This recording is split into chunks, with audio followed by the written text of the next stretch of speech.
Hey, it's me, MLB. Here is chapter 51 of Shattered Image, and this one is titled Flutters. Yun, hold up, wait, Sero called as he sprinted after you, but you wouldn't stop, which made him panic even more that you weren't listening to him. He had thought that maybe he had some kind of extra sway over you, but you were completely ignoring him this time. Wait, please, he called as he ran up to you and reached out for your shoulder, but as he grabbed you to stop you, you swung around and lashed out at him, your fist smacking into his chest. He coughed with surprise more than anything. Again, he thought that he might just be able to walk in and talk you down from the edge like he usually did, but you seemed far more angry this time than ever before. Piss off! You shouted at him, striking him again before sprinting off. Sero was in a state of panic now. How come you were so angry? He wasn't wrong. Wait, he called, sprinting after you again. This time, instead of just reaching out for you, he deployed his tape and wrapped it around you to lock your arms to your side. He didn't want to hurt you, obviously. He knew that restricting your arm movements would ultimately slow you down your leg movements and stop you altogether, and maybe he could talk some sense into you then. Get this off me! You shouted at him, slowing as you struggled to get out of his binds. But instead of getting the tape off you, he ran over and wrapped his arms around you. Go away! You don't care about me! You're just trying to pull me in so that I trust you, and then you're going to turn on me like they all do! You shouted, your voice cracking under the emotion. No, it's not true. I'd never do that, Sero said in as gentle voice as he could, despite being mildly out of breath from the sprint. You just turned on me then, you shouted, tears pricking at the corner of your eyes, which you started blinking rapidly to dispel them. What did Dick come in to say, and in front of Bakugo of all people, you said. But, Sero went to say, but I'm not wrong, he thought. It's true. Your insecurities about you being nothing without your quirk are holding you back, but I'm sorry. He thought, I'm sorry.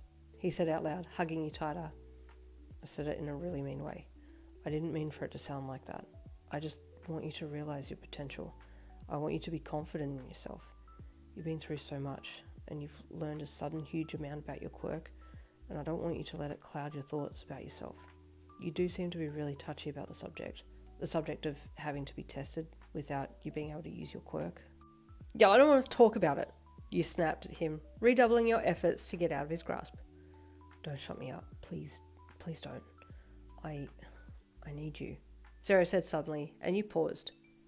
What? You asked, stopping your struggling for a second. You become such a part of my life, and I'm sorry I upset you. I can't see life without us being friends. I don't want you to hate me, please don't, he said, his raw honesty hitting you in the heart. You knew he was being genuine. You could feel it in the way he was holding you, and you resonated with what he was saying, but you never thought that you would hear the day someone was begging you to stay. Usually it was you on the outer, internally begging for others to stay, but most of the time not being able to say it out loud. But things were different with Sero. He had been there for you from the beginning, before you even acknowledged him. Surely he wouldn't turn on you now. You remained still and silent, listening to your inner thoughts convincing you to calm down. I want to help you, Sero said. Please let me help you. Maybe we could do some kind of training without quirks. You shook your head. No, not you, you said, and Sero's heart sank. But you've given me an idea. Oh? Sero asked, stepping back and reaching for the tape around you to get you free, since you seem to be much calmer now. Aizawa, you replied. He knows how to fight close combat. Well, so do I though, Sero replied. You shook your head. No, you don't. I want him to teach me. He's a pro hero after all, and he said I could come to him for anything, so I want to see him put his money where his mouth is, you said. Sero felt a little deflated that you hadn't picked him, and his face showed it. What? You asked when you saw his dejected look. Oh, did I upset you by saying you couldn't fight close combat? Well, but I can, he replied. Not as good as a pro hero, you replied. One day I will be a pro hero, he replied in defense. Are you feeling insecure? You asked with a smirk on your face as you crossed your arms across your chest. Well, he said, his gaze falling to the floor. It's not nice, is it? You said pointedly. Okay, I get it, he said with a sigh. I'm sorry though, Yin. I didn't mean to upset you. I know, you said, backing down. But you're the only one who gets under my skin like that. I hate it. You pouted, looking away. Why? He asked. Is it Because maybe you like...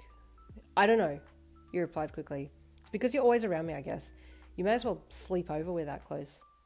I'll cross my heart and give you the key. I promise I won't do anything weird to you if I did sleep over. He said suddenly, crossing his heart and then holding out his fist to you, as if to be holding an invisible key to drop in your hand. I'm not taking your stupid key, you said, trying to hide your smirk of amusement. Oh, okay then. I get to do something weird to you then. He replied cheekily. I'm not scared of you doing weird stuff. I know how to handle you, you weirdo. You fold so easily if I get close to you, you said, suddenly stepping up to him and grabbing a hold of his school tie and pulling his face down to yours. What you going to do about this then, huh? You asked, getting dangerously close to his face, your nose just to the left of his. Poor Sero had frozen up by then, his face bright red as he stared into your eyes. What would you do if I kissed you right now? You suddenly asked. It was an intrusive thought that suddenly came out, and you shut up the second that you asked, getting ready to have some kind of witty comment about it being a psych situation if he reacted poorly, but instead his answer sent you reeling. I'd kiss back, he replied honestly, and you threw him backwards and screeched, your own face feeling hot as all get out as you spun away from him so he couldn't see your face. Weirdo! You shouted into your hands. You asked the question, he replied with surprise. Why are you running? Stop! Shush! No! I don't want to hear it! Oh my god, how embarrassing! You shouted. What? Why? He asked, trying to walk over to you, but you kept away. I gotta go by! You shouted, suddenly sprinting the other way. Wait! He called, but you had gone, and his poor legs were so weak after that interaction that he didn't have the stamina to follow, so instead dropped down into a squat, face in his hands. Oh man, my heart can't handle this. Is she into me or not? I don't know. He wailed into his hands. You ran all the way home, spurred on by the constant loop of him in your mind saying, I'd kiss back, in which you then imagined him kissing you back, and it just sent you into a wild spiral of overstimulated joy. Idiot! Idiot! You screamed internally, grinning your whole way home. The lights were on when you got home, and you raced inside and dropped everything at the door. I'm home! You called with a weirdly huge smile on your face. Your mum heard the difference in your voice and came to see you.